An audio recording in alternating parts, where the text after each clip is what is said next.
On est toujours dans le noir. Attends, je crois que j'ai trouvé un interrupteur. Bah, ça fait rien. Bah si, ça change le noir, tu vois bien. Ah non, je vois pas. Ça change le noir total en noir de Eigengro. Le noir de quoi? C'est un noir spécial, c'est le gris très foncé que tu vois quand tu ouvres les yeux dans l'obscurité totale. Regarde. Eigengro, noir, Eigengro, noir, Eigengro, noir, Eigengro, noir. Il est trop pourri, ton bouton. Il fait exactement la même chose que si on ouvre les yeux dans le noir.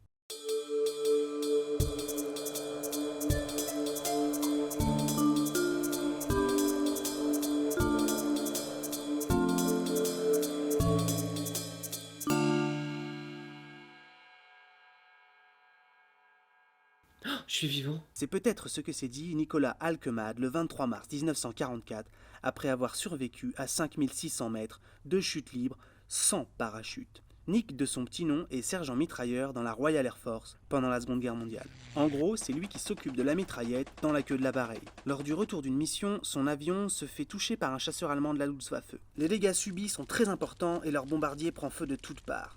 Les flammes vont jusqu'à consumer leur parachute. Nick se jette alors dans le vide, préférant aller mourir en s'écrasant à pleine blinde sur le sol, que cuit comme une saucisse allemande dans un tube de métal au moteur pétaradant. Il a 2 minutes de chute libre devant lui, pour profiter de la vue et voir toute sa vie défiler. Puis passer ce moment, ce sera l'inévitable rencontre avec le sol. Mais c'est bien connu, le plus dur, ce n'est pas la chute, mais l'atterrissage. Et dans ce domaine, allez savoir pourquoi Nick excelle. Il va donc s'écraser à près de 200 km/h dans une forêt de pins. Mais les branches touffues des arbres, une épaisse couche de neige et une chance de cocu lui permettent de s'en sortir miraculeusement indemne.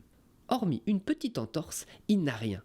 Perdu dans la campagne allemande, Nick s'extirpe de son tas de neige et hallucine d'être toujours de ce monde. Il est vivant, indemne. Ce n'est plus de la chance, c'est de l'insolence. Il a même le temps, avant de se faire attraper par la Gestapo, de se griller une petite clope. Les services de renseignement allemands ne croient pas une seconde à son histoire. On peut les comprendre. Ils pensent que c'est un espion. Mais la découverte de l'épave de son avion quelques jours plus tard permet de valider son histoire. Il finira la guerre dans un camp de prisonniers avant de rentrer chez lui pour devenir un héros.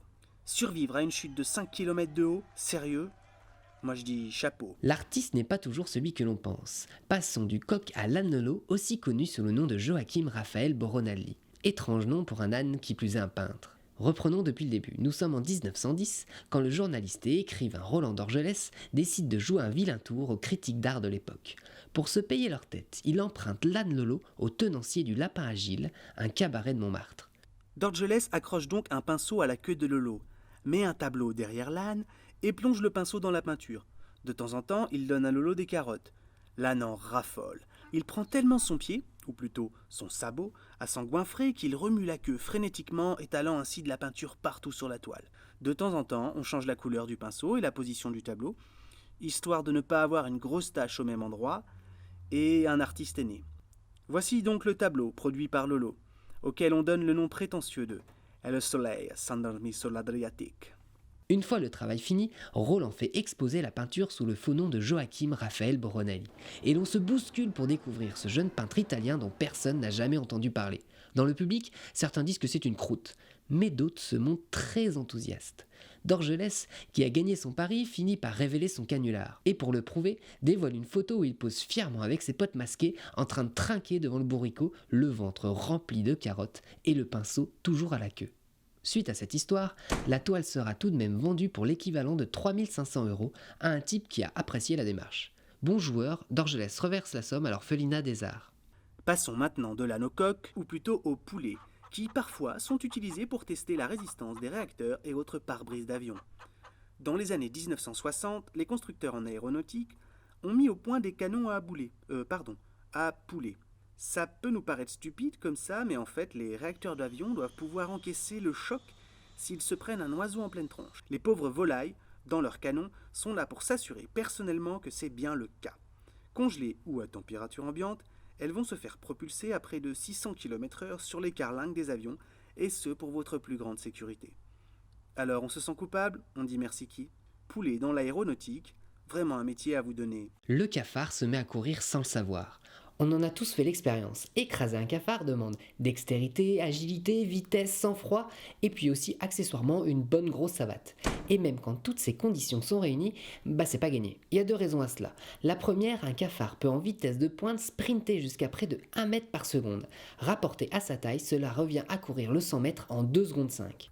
La seconde est plus étonnante. Le cafard se met à courir par réflexe, et avant même de le savoir. Car les blattes, comme ma grand-mère, ont des poils aux pattes arrière, qui captent le moindre mouvement d'air, et qui, si ce mouvement est brutal, vont transmettre l'ordre de détaler à toute vitesse. Pour faire simple, la blatte découvre pourquoi elle se met à courir après être déjà partie, car l'ordre de mettre les voiles passe par le système nerveux périphérique avant d'atteindre ce que l'on pourrait appeler le système nerveux central.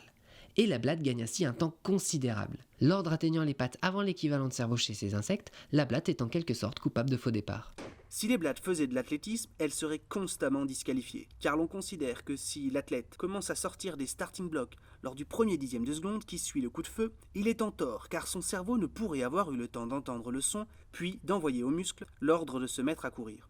Bon, là on se moque, mais même si ça ne les empêche pas parfois de se prendre une bonne tombe dans le coin de la tronche, ce système de réflexe est hyper efficace. De plus, ces insectes existent depuis 350 millions d'années. Ils ont réussi à survivre à plusieurs grandes extinctions de masse, des météorites, des supervolcans et de grandes glaciations. Et pour couronner le tout, elles sont capables de courir sans tête.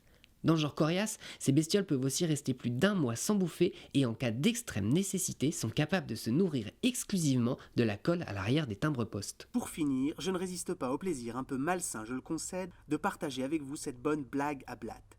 Tout d'abord, trouvez une blatte. Assurez-vous qu'elle ne vous ait pas vu, puis munissez-vous d'un aspirateur. Tel un ninja, approchez-vous furtivement d'elle et posez l'embout de l'aspirateur à l'arrière du cafard. Puis, clou du spectacle, mettez la machine en marche. Le flux d'air aspiré va de la tête aux pattes de la blatte. L'insecte interprète mal le danger et va se jeter tête la première dans votre machine infernale. Et voilà le résultat, blatte et d'équerre, plus besoin de savate. Et là, vous pourriez nous dire, mais à quoi ça sert de savoir tout ça ? Ce à quoi on répondrait, strictement à rien, ça fait juste du bien.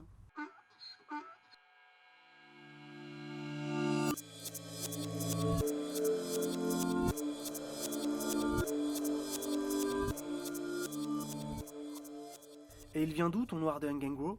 C'est qu'en fait, même en l'absence de lumière, il y a toujours une activité du nerf optique, un genre de bruit de la rétine. Et le nerf optique, lui, il sert à quoi dans cette histoire ? Le nerf optique, lui, il amène les idées lumineuses au cerveau.